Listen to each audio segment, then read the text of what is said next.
السلام علیکم، میں ہوں اسماعیل۔ آج ایک اور بہت پیارے واقعات سنانے کے لیے آپ لوگوں کی خدمت میں حاضر ہوئی ہوں۔ دعا کرتی ہوں کہ آپ لوگوں کو سمجھانے میں کامیاب ہو سکوں۔ یہ بیٹیاں کتنی پیاری ہوتی ہیں نا۔ ایک شخص کا انتقال ہو گیا تھا۔ جب سب لوگ اس کو دفن کرنے لگے جنازے پڑھ کے، تو ایک آدمی حاضر ہوا، اس کی چارپائی پکڑ لی۔ اس نے کہا، اس آدمی نے میرا 45 لاکھ روپے دینا ہے، پہلے پیسے دو تو دفن کرنے دوں گا۔ 3 بیٹے بھی تھے، جائیدادیں بھی تھیں، سارا کچھ تھا۔ تینوں بیٹوں سے کہا کہ اگر تمہارے ابو کو وہ آدمی دفن نہیں کرنے دے رہا، بہت شور کر رہا ہے، وہ بندہ بھی وہ ہے جو اس آدمی کے بہت قریب تھا، اس کا دوست تھا، بزنس میں اس کا پارٹنر تھا، اس کے تعلقات اس کے ساتھ بہت اچھے تھے۔ تو اس نے کہا، پہلے پیسے دے دو، پھر دفن کرنے دوں گا تمہارے والد کو۔ وہ بیٹے کہنے لگے، کدھر سے پیسے دیں؟ 45 لاکھ روپے بول رہا ہے، اتنی بڑی رقم ہے، ہمیں تو ابو نے اس بارے میں کچھ نہیں بتایا تھا۔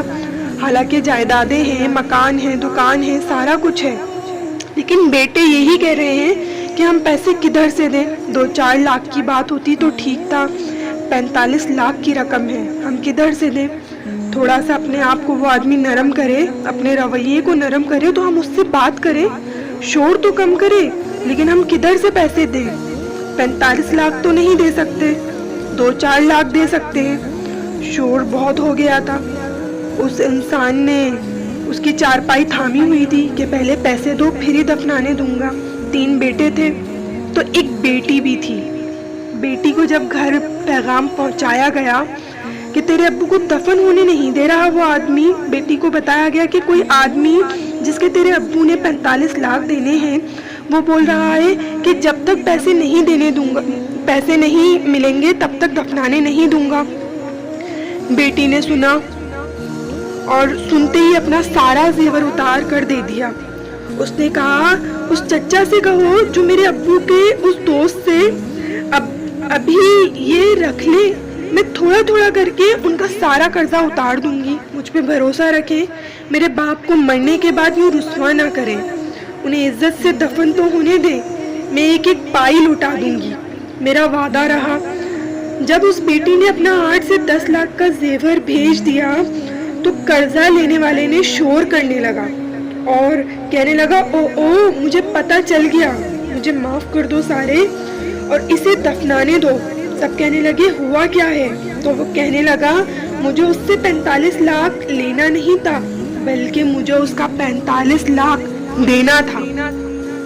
تو غور کر رہا تھا کہ اگر میں نے اعلان کر دیا کہ میں نے اس کا 45 لاکھ روپے دینا ہے تو 45 لاکھ وارث نکل کر آ جائیں گے کہ مجھے بھی دو، مجھے بھی دو، ہم بھی وارث ہیں، ہم بھی وارث ہیں۔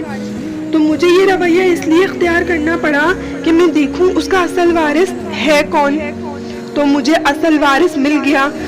اس آدمی کی وہ اصل وارث اس کی بیٹی ہی ہے، جس نے اپنے کانوں سے بندے اتار کر بھیج دیے مجھے، اور جس نے اپنے شادی والے دن کے پہننے والے دن کے سارے زیور تک بھیج دیے۔ پہلی رات کا اس نے وہ سارا زیور بھی اتار کر دے دیا۔ اس بیٹی نے کہا، باپ کا کفن نہ میلا ہو جائے، تو اس کی اصل وارث تو اس کی وہ بیٹی ہی ہے۔ اس آدمی نے کہا، مجھے میرے دوست نے کہا تھا کہ یہ پیسے میرے اصل وارث کو ہی دینا، ہر ایک کو نہ دینا، صرف اصل وارث کو دینا۔ تو مجھے اس کا اصل وارث مل گیا ہے، تو میں یہ 45 لاکھ کسی اور کو نہیں دوں گا، اسی بیٹی کو دوں گا جس نے اپنے باپ کے لیے قربانی دی اور اپنا سارا زیور اتار کر مجھے بھیج دیا۔ تو پیارے پیارے ناظرین، میں آپ کو سمجھانے میں شاید کامیاب ہو سکوں کہ بیٹیاں کتنی پیاری ہوتی ہیں۔ میرے یہ واقعہ سنانے کا یہ مطلب ہرگز نہیں ہے کہ بیٹے پیارے نہیں ہوتے، لیکن بیٹیاں بہت پیاری ہوتی ہیں۔ دعاؤں میں یاد رکھیے گا، خود بھی خوش رہیے گا اور اپنے آس پاس کے رہنے والے لوگوں کو بھی خوش رہنے دیجیے گا۔ جزاک اللہ۔